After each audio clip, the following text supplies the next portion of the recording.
Tehát az utolsó futam.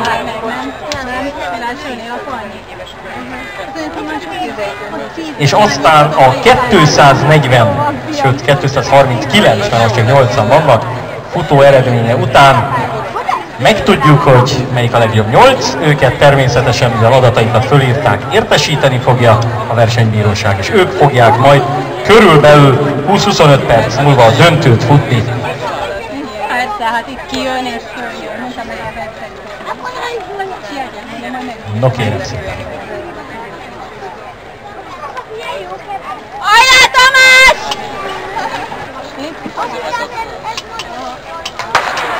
Elrajtoltak. Gyerünk Tamás!